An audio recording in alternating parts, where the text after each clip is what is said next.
Welcome to the Weekly Blend Podcast. I'm Lassa. I'm Corey. And I'm Greg.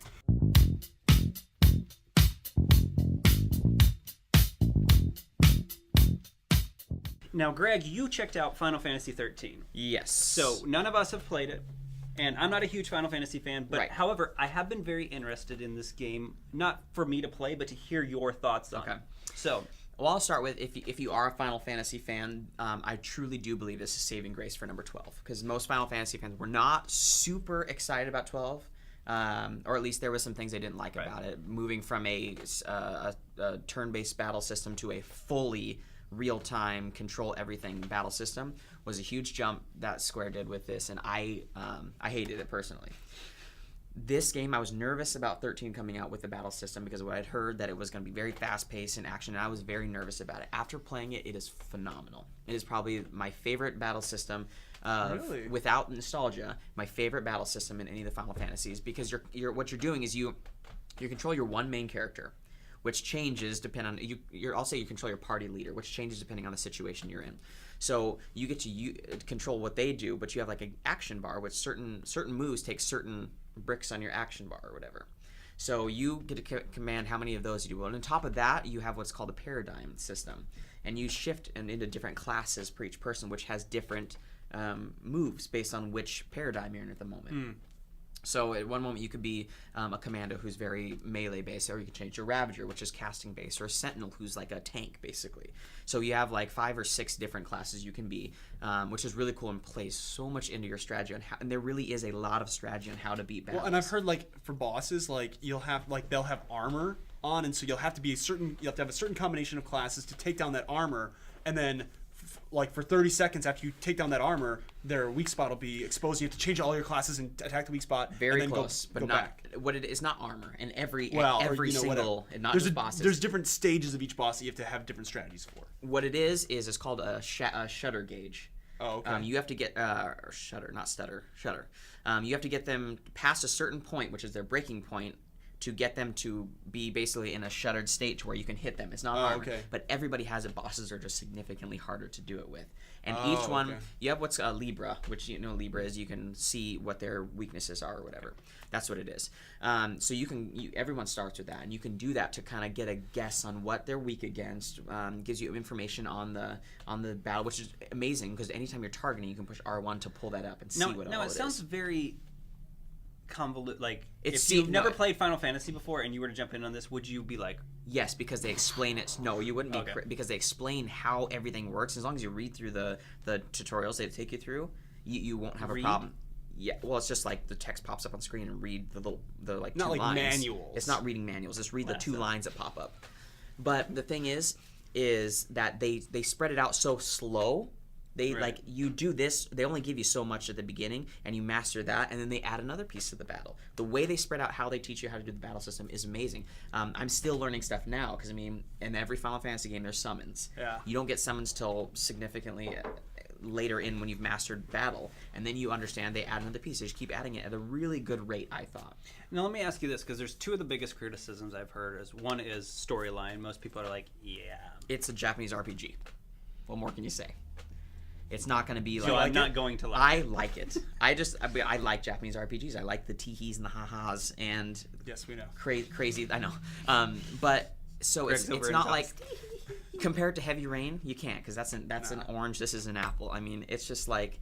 I like it because in, like, 12, it was extremely political, which I thought was a cool twist on it. This is deep, and some of the stuff is hard to understand, because there's so many made up aspects, if that makes sense. So there's like different factions of people, they're all made up, and all the names are very similar. They should have made the names not so dang similar, because it's really confusing.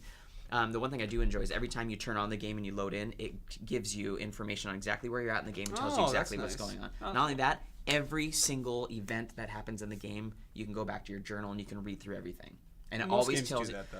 But this one's done really well. What do you think of the characters? Everyone has a character they hate.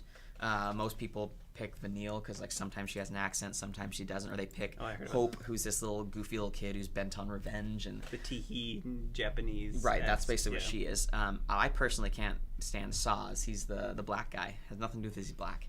It has all to do with that he's just like this goofy old soldier guy. And a chocobo in his and he's a hair. chocobo in his hair, which they do explain.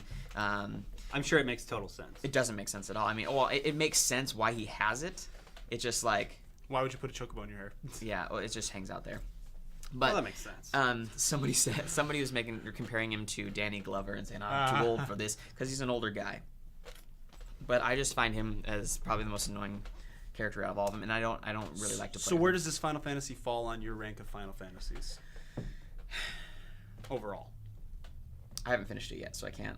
Are I you have a hard getting time saying tired that. of because the other criticism is It's linear. I was gonna say, well, that was a good point to bring up.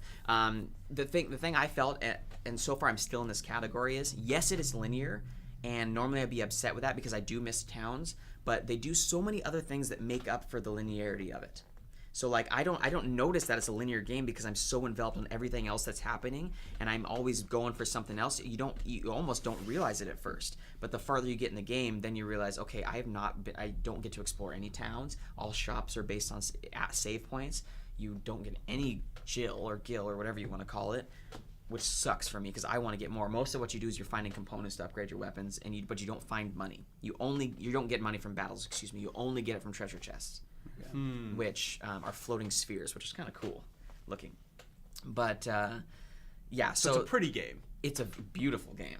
But the linearity of it hasn't bothered me yet because of all the other amazing things in it. But further down the game, it may bother me. I do definitely. But you did go in expecting something good out of this. I mean, let's just be honest. I mean, it's a Final Fantasy game. You love Final Fantasy, so this kind of to be honest, I went scratched into that it. itch. I went into it nervous about it. I was not like super excited about it. I was nervous about the combat. More than anything because it was so fast paced. Because that's what killed it for me in 12 was combat and the camera not being inverted. PS3 or 360? PS3 hands down. Okay. Beautiful. I've heard it's that, It's actually. on one disc. It does make a difference. There's so many cutscenes in it that you after your first like 6 hours or 5 hours you have to go to disc 2 on 360. And people were getting concerned that it was a short game, but trust me, you play for like 25 or 30 hours before it opens up into side missions. Which I'm interested to get there because apparently I've heard that they're not very. It seems like an add-on. It doesn't seem like it was planned.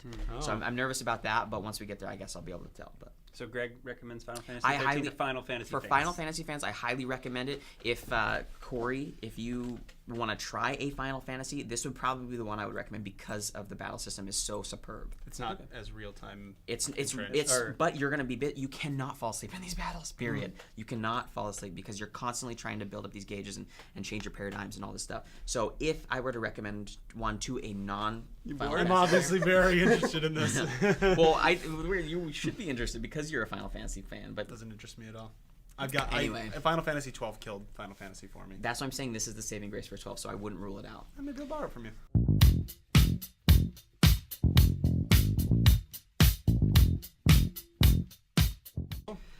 That's it for this week. You can always follow us on Twitter at twitter.com/Corey Burris. / Greg Santee. / Lasse Lund. And you can also check us out at twitter.com/theweeklyblend. You can check out all of our stuff on theweeklyblend.com. We'll be posting all the videos on there. We also have our weekly audio podcast. So if you're subscribed to this podcast, you already get it. But we talk about all the news of the week and on movie, TV, and video games. So anything else you guys want to add? Nothing here. Good as No. gold. All right. Until next time, we out.